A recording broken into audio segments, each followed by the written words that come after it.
Donc, alors, on commence couplet par couplet. Allez, on analyse le texte. Dans bonnes outre-mer, le coup de la ville est l'enfer, marchandises léchères, le peuple il est dans la galère. Vous êtes là pour nous de terre, comment nous tout gain puis planter. Ben voilà, là, il fait allusion à quoi? Il fait allusion à ce système qu'il pousse le Réunionnais de plus en plus à vivre dans le béton, dans les logements sociaux, dans les HLM, et il privalue de sa terre. Or, nous, population de l'île, me dirait, ben, pour la plupart, nous, là, depuis que nous l'est né, nous l'avons grandi dans un milieu autrefois que était beaucoup plus rural. Alors comment on peut faire maintenant? On avait d'ailleurs, Parallèle Sud avait fait des interviews chez nous, alors il y avait des hommes politiques dedans aussi, et des spécialistes de ça, de l'aménagement du territoire, et ils disaient oui, mais maintenant on est combien? Bientôt 1 million, il faut préserver les hauts, il n'est pas question d'empiéter sur le parc national, tout ça, bien sûr.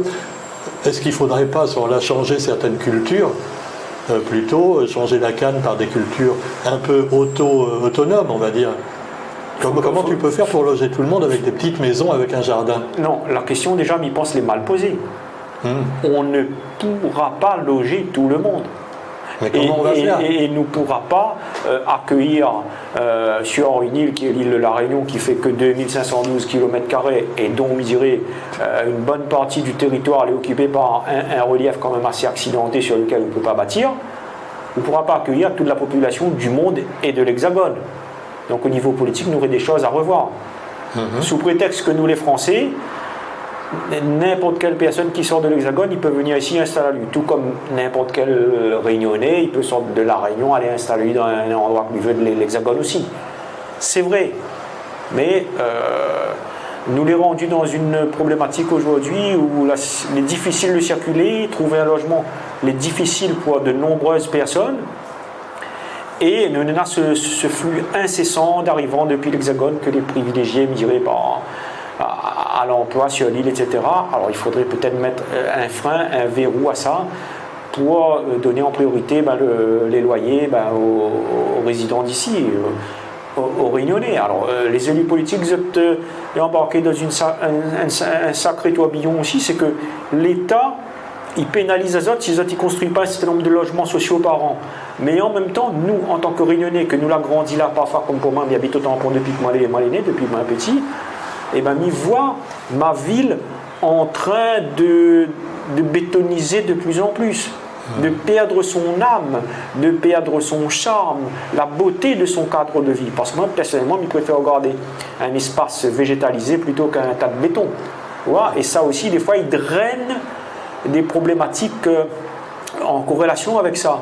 Les nuisances sonores, les disputes, la délinquance dans les rues, etc. Parce que les gens, il faut comprendre les autres aussi. Les gens qui vivent dans ces logements sociaux-là, ils n'ont plus un petit coin de jardin pour eux respirer parfois, ils n'est pas tout forcément heureux aussi. Donc c'est un milieu où tout est lié à la promiscuité. Forcément, parfois aussi, il éclate en querelle, en dispute, en bagarre, sur un fond d'alcool aussi parfois, puisque une certaine partie de notre population, il vit pauvrement. Encore 36% de notre population, il vit en dessous du seuil de pauvreté. Et puis, le pouvoir politique, ils pensent que ces gens-là, comme du bétail, me dirait, dans les logements sociaux, longtemps, nous n'étions pas comme ça. Nous étions beaucoup plus axés sur l'accès à la propriété, la petite case terre à terre. Mais comme sur l'île, nous l'avons ouvert au flux mondial, je dirais, par le biais aussi que nous veut pas de l'espace Schengen, par le biais de l'Europe, puisque la Réunion, bien qu'elle n'est pas située sur le continent européen, il touche quand même des fonds européens. Donc, politiquement parlant, nous les lions quand même à l'Europe. Ce qui fait que nous avons des flux de personnes de n'importe quel endroit du monde, ils viennent, puis ils installent là, et puis... Et voilà, et après le Réunionnais lui-même, il ne trouve plus de loyer, il ne paie plus de loge à lui. Puis il y a eu une augmentation de la population quand même énorme depuis 50 ans, qui fait que ça n'arrange pas les choses. Mais c'est vrai, tu le dis, il y a le problème des nouveaux arrivants, qui se pose aussi en métropole d'une autre manière, et puis la gentrification, c'est-à-dire des quartiers qui étaient avant populaires et qui deviennent des produits pour des quartiers pour bobos. Et oui, parce que là encore, c'est peut-être une volonté politique de transformer notre île comme ça. l'élu politique, malheureusement, lui n'est pas un écolo à la base, sauf exception. Et il pense aussi qu'à partir du moment où il devient un élu, où subit des tentations et aussi des manipulations des lobbies. Des lobbies, des industriels, des gens qui ont des intérêts à gagner sur un territoire, que va venir installer cette entreprise ici pour pouvoir exploiter un territoire comme des grandes surfaces, peut-être des grosses enseignes qui sortent d'ailleurs du monde et qui vient installer ça là, les trucs des fast-food et tout, etc. Ben, il y a 40 ans de ça, il n'existait pas ça ici. Oui, mais ça leur permet non seulement de faire du fric, mais d'encourager à l'assimilation totale à l'Europe. Les autres, les élus, ils sont contents de ça, se réjouir de ça, parce que disent, Nora, un nouveau fast-food va installer dans notre ville, va pouvoir apporter de l'emploi. Quel emploi? Combien les payer ces gens-là? Et les problèmes de santé aussi que les gens auront après en mangeant cette bouffe-là trop régulièrement. Ouais, donc, on pourrait en discuter pendant des heures. On va revenir à la chanson, parce que bon, chaque couplet, on peut dire, aborde un problème. Une problématique de la Réunion. Pour terminer le premier couplet, donc, bonnes autorités la mettent en place l'OBQP, est-ce que ça nous les sauver ou bien aller plutôt pour bouche nous dire bouclier qualité-prix, donc quel gobe nous les prix, ou qui les autres qualités, mais il ne voit pas dans mon panier. Là, il remet en question le BQP, le bouclier qualité-prix. Moi, j'estime que si c'est un produit n'est pas vraiment qualitatif, des fois il peut être des fins de série ou alors des lots que n'a pas trop vendu, un parfum que l'a moins plu au grand public, tout ça là, tu brades ça pour foie ou ça. Des fois aussi il fait croire qu'on gagne une remise dessus. Alors, par exemple, les 12 œufs, au lieu de 4,99 €, les 12 œufs, avec le BQP, ce sera à 4,98 €, soit 1 centime d'économie. Ouais, bravo, super. Là, nous avons un pouvoir d'achat, hein, avec 1 centime en moins, super. Ouais. Et notre bon pouvoir politique, notre bons élus, ils allaient contents de ça. Donc, en fait, les seuls qui se s'auto-congratulent, c'est les autres. C'est monsieur le préfet et c'est nous, de bandes élus réunionnais. Pourquoi? Parce que ces autres là mettent ce dispositif-là en place. Mais est-ce que le réunionnais lui-même, il a retrouvé un pouvoir d'achat depuis qu'il a mis ce BQP-là en place? Est-ce que lui peut faire à nouveau des économies? Longtemps, rappelle à Oualin, les grandes surfaces, ils bataillent entre eux autres pour savoir qui va vendre le moins cher. Aujourd'hui, nous avons l'impression les grandes surfaces, ils fomentent entre eux autres en arrière-plan pour entendre les autres sur une ligne des prix pour accorder et aligner les prix en grande surface. Parce que d'une grande surface à l'autre, excusez-moi, mais les prix n'ont très peu de différence. Hein. Oui, il ne faut pas être naïf, c'est comme les compagnies aériennes. C'est incroyable, nous fait avoir à nous sur plein de petites choses comme ça. Beaucoup de produits aussi, mais constate les prix affichés, ils ne correspondent pas quand ils passent en caisse. Donc il faut prendre le soin de passer à la borne à prix pour vérifier. Et moi, des fois, il s'est demandé carrément ce qu'il renvoie sur moi. Hein. À chaque fois, ça va faire mes courses. Il demande toujours le ticket, il vérifie, parce que des fois il arrive aussi. Le ticket, oui. Ce fameux ticket. Pour faire des économies écologiques, on a dit, il faut supprimer le ticket de caisse. Mais ça fait quoi? Même 1 million de tickets de caisse. Ça représente quoi? Même pas un arbre. Attends, il ne faut pas exagérer. Par contre, le ticket de caisse, tu ne vérifies plus. Il y a des gens, ils ne prennent même plus leur ticket de carte bleue, le petit terminal de paiement, là. Ils ne prennent pas le ticket. Ils ne calculent pas leur compte en fin de mois. Donc, alors, ils peuvent se faire arnaquer autant ça, c'est une affaire pour BN à nous, ça. Il faut continuer dans la vieille mode quand même, peut-être de faire ses comptes de temps en temps. Des fois la caissière, le téléphone il sonne, ou alors elle est déconcentrée par un autre client qui est encore en train de causer avec elle. La marchandise est déjà dans sa main, elle est finie de scanner une première fois. Après elle y oublie parce qu'elle était déconcentrée, elle y rescanne le même produit une deuxième fois. Combien de fois il arrive à moins ça? On pourrait faire un bouquin là-dessus. Hein.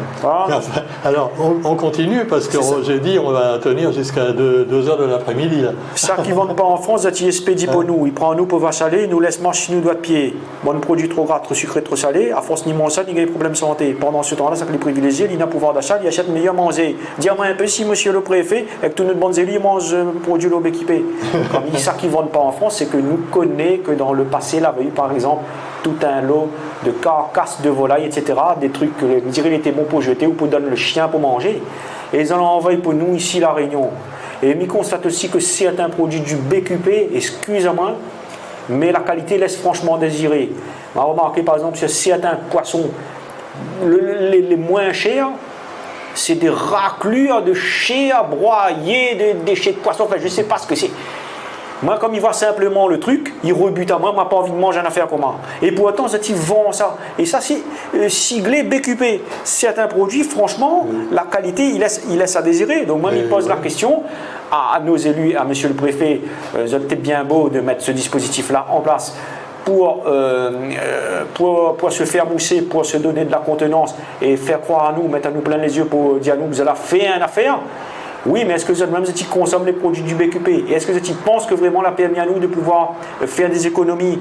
Mais ils ne pensent pas. C'est pour ça qu'il pense que le BQP qualité-prix, c'est une forme de discrimination par l'alimentation. Parce que ça que les riches, ils peuvent manger ça qu'ils veulent, tandis que le pauvre, il est obligé de rabattre sur le produit du BQP. C'est-à-dire, là, en gros, la décider pour le pauvre que ça lui doit manger. Parce que la vie, il coûte trop cher. C'est-à-dire qu'il ne fait rien pour réduire ce coût de la vie qui est expansif, qui est beaucoup trop élevé. Vous allez mettre un dispositif que moi j'estime être une demi-mesure, une pommade, un leurre, et après, le pauvre, s'il veut pouvoir nourrir à lui, lui sera contraint d'aller manger ces produits-là parce qu'il ne pourra pas acheter le reste. Donc, moi j'estime que ce BQP, en définitive, c'est un dispositif qui est discriminatoire socialement. Voilà. Et ça, midi dans la chanson. Qui ça les hockey, nous toutes les hockey, le final d'une période où il y a tellement de choses pour payer, ou vivre pour payer. Depuis où il est, on commence à payer. Payer. Sinon l'huissier, payer. Sinon les impôts, il y en a payer l'UASAF, payer ci, payer ça. Est-ce que nous avons encore de français, les euros aujourd'hui dans cette France-là, où nous avons l'impression que c'est nous, les petits gens, le petit peuple, qui est en train de payer la guerre en Ukraine. Alors que nous avons un président de la République, il veut aller faire la guerre en Ukraine. Ça, c'est lui qui l'a décidé. Déjà, la population française et réunionnaise n'est pas d'accord avec ça. Pourquoi la France est allée mettre son nez là-bas? Après, il lui donne des milliards à Volodymyr Zelensky.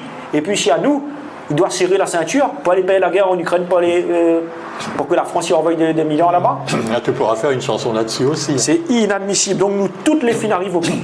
Après, comme il dit, comme un papier cabinet, saucisse boucané, la respondier à l'écho des IoT. Alors là, c'est une scène quand même assez rigolote du clip où il voit des gens, ils courent derrière les marchandises. Alors on a illustré cette scénette-là en mettant un livre boucané, un livre saucisse. Bien entendu, à travers cette scénette-là, mais ne moucate pas la cuisine réunionnaise, la gastronomie réunionnaise. C'est d'aucun intérêt pour moi de faire ça. Choisis ça comme étant des références mémorielles, parce que c'est des choses très connues de l'hyperconsommation réunionnaise, pour symboliser notre comportement de réunionnais et de consommateurs qu'on a tendance à courir sur les promotions, courir sur tout et n'importe quoi et faire entièrement confiance à ce système-là qui dit à nous, c'est ça il faut manger, nous réfléchit plus, nous analyse plus, nous compare plus les prix, nous regarde même pas d'où il vient, nous mange, nous fait confiance aveuglément et après nous tombe malade. C'est ça il veut dire cette image-là. C'est pas du tout pour critiquer notre rogaille saucisse ou notre boucané, etc. Non, c'est pas du tout ça. C'est juste un exemple que moi l'a pris. Patron supermarché, il fait semblant plaire dans la télé. Un vrai bon requin déguisé en bon samaritain. Il pense que c'est la vérité. Parce qu'à chaque fois, il écoute les autres causer dans des interviews, ces gens-là, les grands patrons de la Réunion, de la distribution à la Réunion, il revient toujours sur cette thématique du genre, oui, le coût du fret est vraiment très élevé, c'est-à-dire que, excusez-moi, je suis ému, le fret, pour faire sortir des marchandises depuis l'Hexagone, venir à la Réunion, c'est ça qui coûte cher. Vous comprenez, donc c'est normal que les marchandises vendent cher. Oh, pauvre petit bête, comme c'est touchant, oh là là, de vrais comédiens, ces gens-là. Alors que vous avez fait des marges absolument phénoménales et inadmissibles sur ces produits. Donc, Zati fait maximum profit, Zati prend trop de marge, et Zati calcule notre portefeuille et les larges. Zati en tasse de magot dans le paradis fiscal. Ben oui, si m'a fait allusion à ça, c'est que justement, on avait un article de presse qui avait parlé de ça, avait dit qu'il y en avait un, on avait retrouvé qu'il y avait un compte dans le paradis fiscal par là. Et depuis longtemps, Zati rentre chez nous, en fait, il faut boycotter ce monde de paquet, prends ton pioche pour planter, développe l'économie de proximité. Là, c'est un message fort que m'y passe. Parce que m'y interpelle le Réunionnais pour dire lui, retourne à nous de bonnes vraies valeurs traditionnelles, reprends le courage de planter, même si on a pris un petit bout de la cour pour planter un légume dedans, ou vivre en appartement, on peut même planter dans le pot. Non, on parle beaucoup d'autonomie alimentaire et d'autonomie énergétique, mais ça aussi c'est voulu pour rester bien dépendant totalement de l'Europe. Bien sûr. Dépendant de l'Europe, il faut continuer à faire de la canne, il ne faut pas faire trop de choses locales en dehors, il faut qu'on soit obligé à chaque fois donc, de s'adresser à l'Europe. Pas seulement à la France, la France maintenant c'est l'Europe, il n'y a plus de France non plus, c'est l'Europe. Et le Réunionnais, donc c'est encore pire. Le Réunionnais dans tout ça, il subit cette hypermondialisation et lui est devenu un gros consommateur, esclave de ça. Aujourd'hui, les gens, ils ne feront plus forcément l'effort de planter quelque chose parce que ça va trouver trop chiant. Il dit carrément le mot parce qu'il faut faire des efforts, il faut planter, il faut arroser, il faut semer. Et puis des fois, on ne veut pas se gagner non plus s'il a gagné trop de pluie, s'il a gagné trop de soleil, etc. Donc il est plus facile d'aller pousser les chariots dans les grandes surfaces. Mais demain, si la guerre intensifie, si bateau ne rentre plus au port là-bas, nous va manger quoi? Réunionnais va bataille contre Réunionnais pour aller manger. Aujourd'hui, nous les plus capables d'aller planter une affaire. Nous, de bande de valeurs traditionnelles, nous sommes en train de perdre. Moi, des fois, je remets un peu au goût du jour les gâteaux anciens, gâteaux tisson, gâteaux patates, gâteaux songe, tout ça là. Il faut nous refaire tout ça, il faut nous perpétuer ça. Fais-nous de poudre c'est un peu industriel. Nous de safran au pays. Il faut faire nous-mêmes planter. Même si on habite dans un appartement, on peut toujours planter des plantes de 3 petites affaires. Un pied de piment, un pied de thym, un pied d'oignon, sauf cuire un pied de salade, un pied de fraise, un pied de tomate. Voilà. Nous pouvons parler du dernier couplet. Alors, le gouvernement français, avec nous de bandes élus réunionnais, zot la ferme l'osier, zot la laisse rentrer, zot la roue barreau pour un groupe béquet, que la mettre à nous le faire dans le nez. Zot la baisse kilote, même zot il dit, il n'est pas zot faute. Et depuis ça, nous les tetossés. Il manque de transparence, n'a plus la concurrence. C'est un seul groupe, là, quasiment tout le marché. C'est 100% la vérité ce midi. Moi, j'estime que cette chose-là, c'est une formidable hypocrisie. Et de l'État français, et aussi de nous, bandes élus réunionnais. Vous êtes les complices quand même avec ce qui s'est passé. Comment ça se faire? Comment il a pu se passer des choses comme ça? Et nous voir un responsable de grande surface ici, pour ne pas le citer, l'a obtenu une décoration de la France, chevalier de la Légion d'honneur, etc. Un mois après des manifestations contre la vie chère. C'est inadmissible. On donne la Légion d'honneur à un peu n'importe qui, il faut dire. Donc, on voit, on a des choses qui ne vont pas ici. Moi, j'estime que le problème de la vie chère dans les Outre-mer, c'est cet excès de marge que les distributeurs peuvent faire et qu'il faudrait brider, verrouiller, mettre un frein, une limite en créant une loi pour fixer un plafond de marge de pourcentage maximal de bénéfices possibles par catégorie de produits. Alors, l'appellation est peut-être un peu complexe, mais ça veut dire ce que ça veut dire, c'est-à-dire catégoriser chaque produit à la vente en mettant un plafond maximal possible de marge que le commerçant il pourra faire. C'est-à-dire, par exemple, si on achète une boîte de sardines à 50 centimes, l'État statufiera sur la chose pour dire une boîte de sardines ne pourra pas vendre à plus de 80 centimes. On ne pourra pas faire plus de tant de % sur tel produit alimentaire. C'est comme ça qu'il faudrait faire. L'État doit reprendre le contrôle de l'alimentation et du coût de la vie. Ce n'est pas des grandes surfaces qui doivent tenir l'État par les... Mais il ne dira pas le mot pour ne pas être vulgaire, parce que là, on a l'impression que l'État l'a perdu la main sur le contrôle de l'alimentation. Ils font du saupoudrage. Encore actuellement, il y a des négociations. Ils sont en train de faire des études, des commissions. Ils aiment bien les commissions aussi. Ça parle beaucoup, mais le résultat, nous, en tant que population, nous veut du résultat, nous veut du concret. Ça fait 50 ans que ça dure, même plus. Et ça n'a pas changé depuis les premiers supermarchés qu'il y a à La Réunion. Nous veut du concret. Vous connaissez cette idée, comme il dit à la fin de la chanson, comme il parle de cette loi qu'il faudrait créer pour fixer un plafond maximal de marge, de pourcentage de bénéfices possible par catégorie de produits. Voilà. En parler à 2 députés réunionnais. Soit on l'a contacté par mail, par messenger, etc. Soit on l'a eu à carrément au téléphone, soit on l'a discuté avec eux en face à face. et m'y voir que les autres ont l'air d'être satisfaits du BQP. Vous êtes contents, vous trouvent que c'est quand même un assez bon dispositif et qui mériterait d'être amélioré. Mais moi, je n'ai pas d'accord du tout avec ça, mais je pense que le BQP, il faudrait carrément supprimer pour mettre en place une véritable mesure anti-vie chère dans les Outre-mer. Et à la limite, ça peut être profitable à tout le monde, puisqu'il y aura plus d'achats possibles pour les classes moyennes comme pour les plus pauvres. À ce moment-là, ils pourront acheter plus facilement plus de produits. Donc, ils s'y retrouveront. Un même produit, comment expliquer qu'un même produit vendu tel prix, tel jour, un mois après, il est fini d'augmenter de je ne sais pas combien de centimes.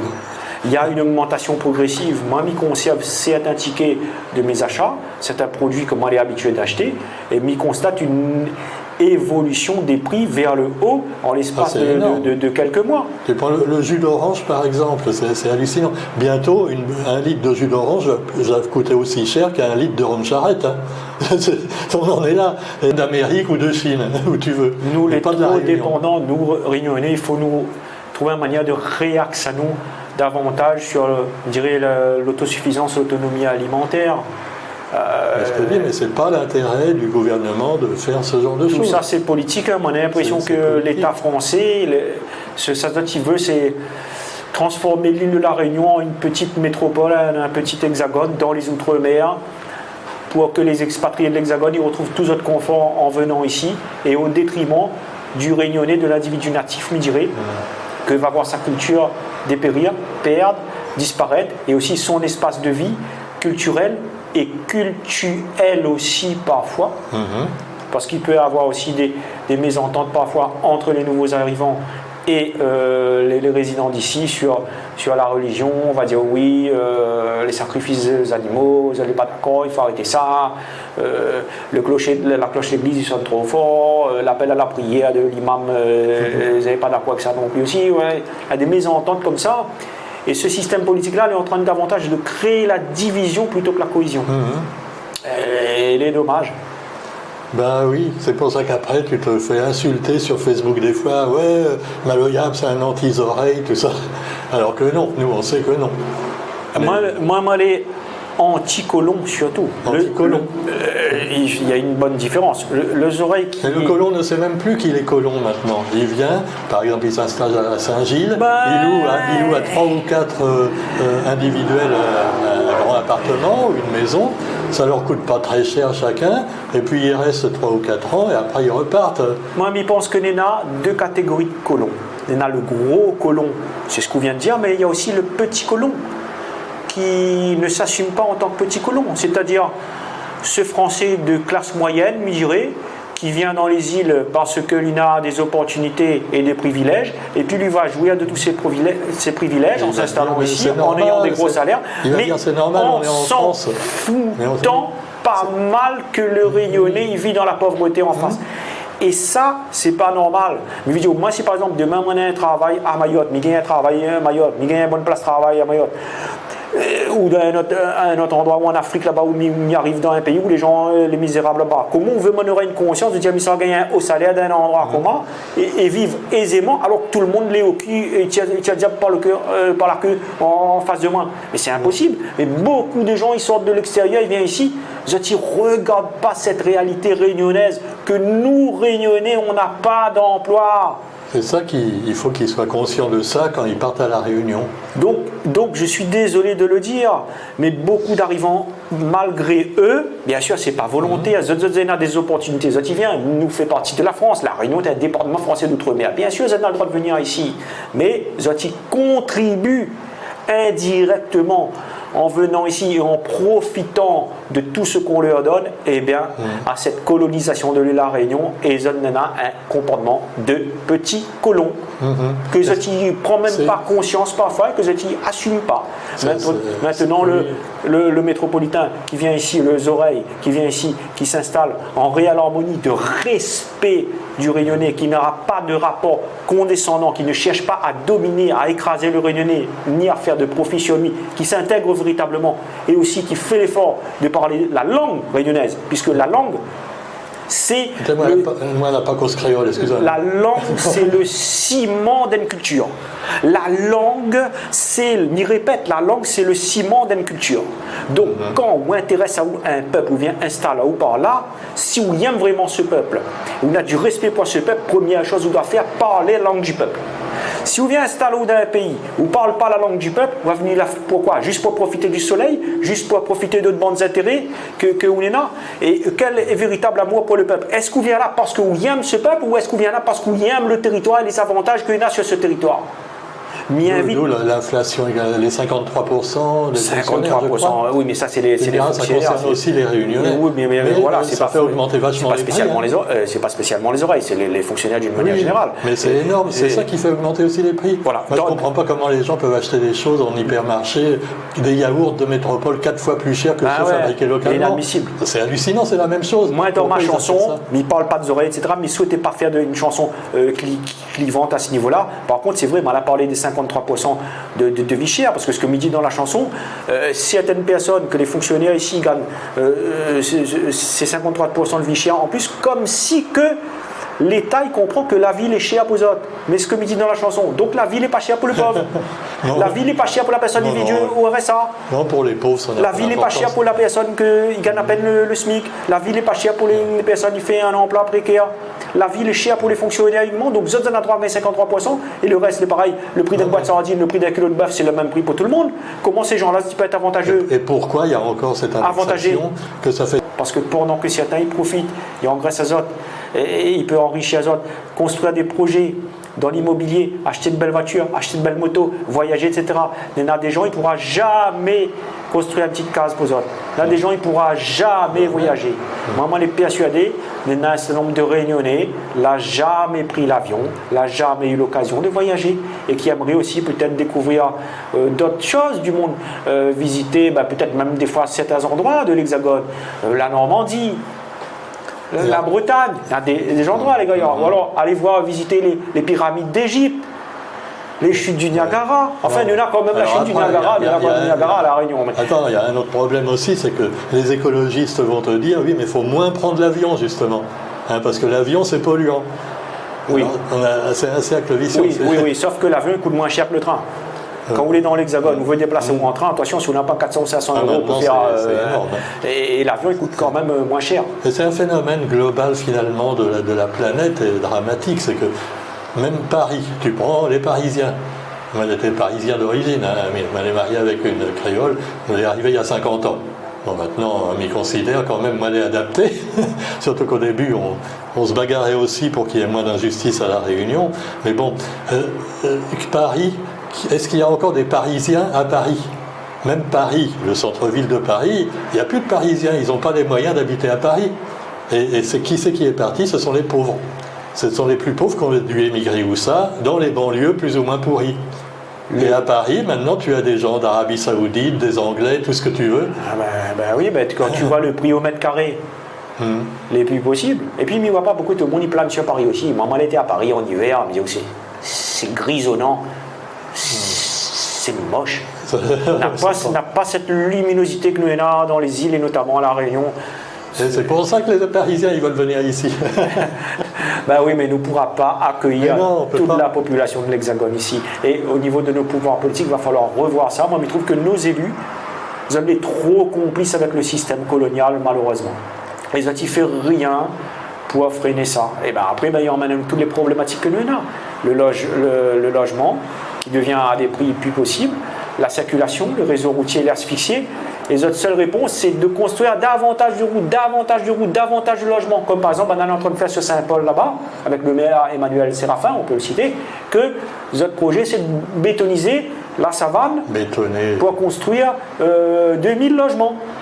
Voilà, parce que nous connaissons aussi la région ouest est privilégiée par nos compatriotes de l'Hexagone, que pour eux, tu ne connais que cet endroit-là sur la corde.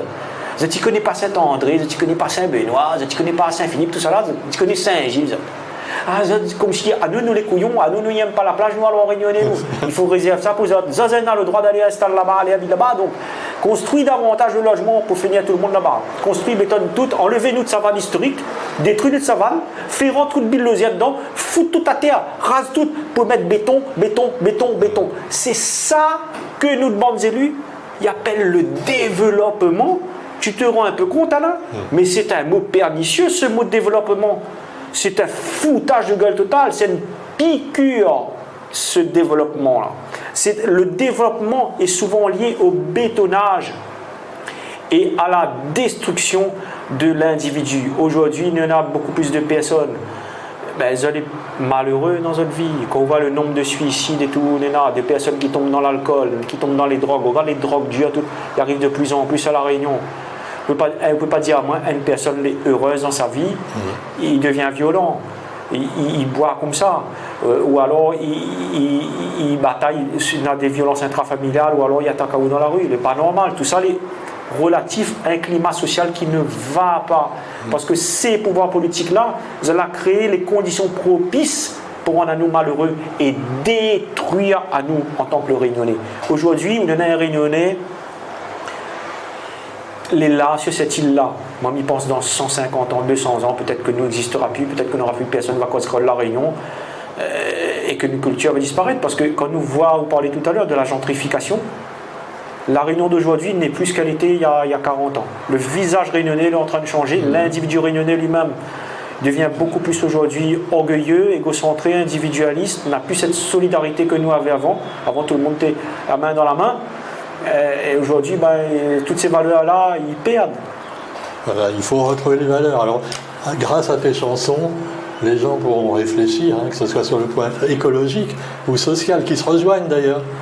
Puisque un peu le parallèle qu'on peut faire entre toutes tes chansons, c'est ce côté social qui rejoint l'écologie. Et en particulier dans le BQP. Moi, je suis un artiste engagé, mais j'ose dire la vérité, moi, je n'aime pas trop un parabolaire.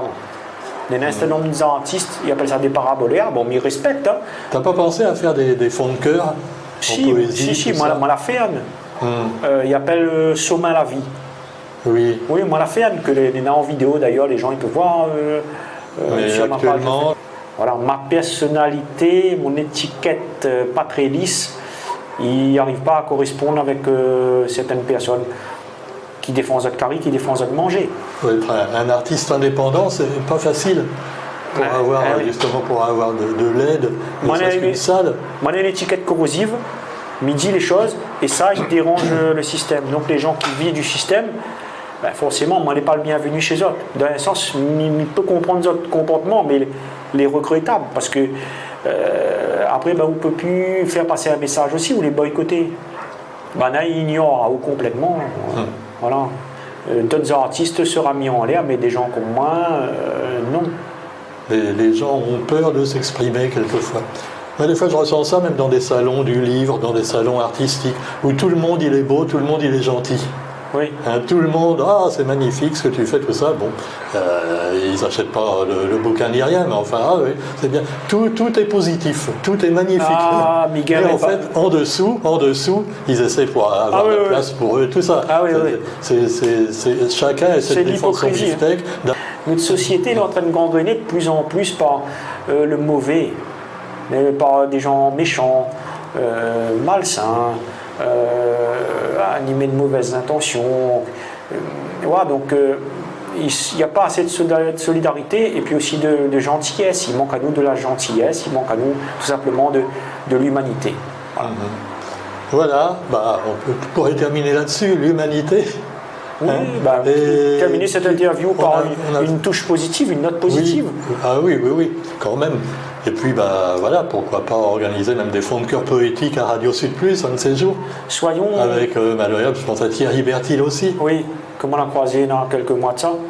Soyons naïfs, malgré notre âge. Alain, parce que pas très tout jeune non plus. Toi, tu es encore jeune. Moi, il commence à prendre un certain âge aussi. Soyons naïfs. Soyons naïfs, croyons, osons croire encore en l'être humain. Osons. Et que peut-être certaines personnes aujourd'hui vont entendre cette interview, vont dire tout compte fait, malloyable, là, donne-moi à réfléchir sur mon comportement, peut-être qu'il devrait agir mieux, peut-être qu'il pourrait faire des choses. Là, certaines personnes, des fois, ils disent malloyable, bravo pour ça qu'on fait. Mais il dit toujours à ces gens-là, on peut faire autant. Ou ça se trouve même, on pourrait faire mieux que moi. Parce que moi, je n'ai pas meilleur que vous, moi, je suis un citoyen comme tout le monde, sauf que moi, je n'ai pas peur de dire les choses, et moi, je n'ai pas peur d'essayer de faire des actions pour valoriser, défendre mon pays, légitimement. Il faut retrouver peut-être l'esprit des années 60-70, quand il y a eu finalement tous les groupes ou tous les écrivains qui sont encore, pour certains vivants, et qui continuent d'ailleurs à pérenniser la culture locale. Oui, l'époque de Boris Gamaleya, oui, Alex Gauvin, Isis Kakan, Baster, tous ces gens-là. Il y a moins de chanteurs et d'artistes de ce genre-là qu'avant. Il y en a d'autres, tu as Sokolo Kaf pour le rap et les fonds de cœur justement, il envoie, hein. Mais il y en a beaucoup moins qu'avant. Et il ne faut pas perdre ça non plus. Il y en a beaucoup moins parce que le système il tient aussi. Moi, il est bien placé pour savoir. Si vous n'êtes pas du côté du système, on pourra faire moins de scènes, moins de prestations, être moins vu. Ne pas participer à certaines invitations.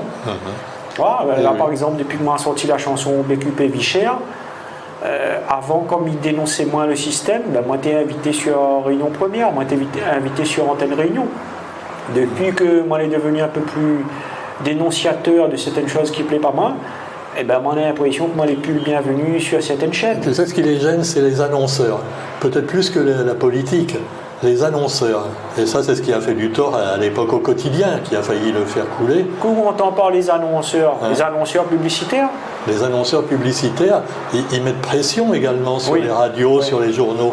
Oui. Et donc, si tu as le copain de, je sais pas, sur RFO ou Antenne Réunion, qui est dans un grand hypermarché, et que toi, tu dénonces ça, le petit hypermarché, il va dire vous avez passé un certain maloyable. Oui. Qui c'est ce type qui dit du mal de nous là, sur sa chanson on ne fait plus de pub chez vous si vous continuez. Ça c'est la pression, plus que politique. Les malheureux à dire, mais c'est comme ça. Voilà. Bon, allez, positivons. Humanisme. Écoutons le nouveau titre de Maloyab, BQP Vichère, pour dénoncer ensemble la vie chère dans les Outre-mer, qui remet en question aussi le bouclier qualité-prix et qui interpelle à nous sur notre mauvaise habitude de consommateur. À retrouver sur YouTube, sur notre Radio Sud Plus sur aussi, Facebook, sur TikTok, sur Instagram aussi. Ouais, super. La chanson, tu peux télécharger gratuitement sur ma page Facebook Maloyab. Maloyab. Maloyab, voilà. Mal au yab. On pourrait faire ça aussi. Mal au yab. J'ai mal au yab. Alors, parce que moi, j'ai un yab, et il fait mal au yab. Oui, j'ai compris. Mal au yab. C'était pour blaguer, mal au yab. Mal au yab, parce que tu aurais pu dire j'ai mal au yab aussi. J'ai mal à la Réunion. Le malade de yab, mal au yab. Voilà. Merci Maloyab, et tu viens quand tu veux, tu peux même merci faire une Alain, merci Roger que était à la technique. Et merci à Radio Sud Plus d'avoir reçu. Moi, c'était la première interview radio que j'ai fait depuis la sortie de ma chanson, il y en a une dizaine de jours maintenant. Voilà, et tu as battu des records de durée aussi, parce qu'on a bien fait 1h30 là, Roger. Waouh, un long métrage carrément. Quand on aime, on ne compte pas. Merci, allez, à bientôt. Merci Azote.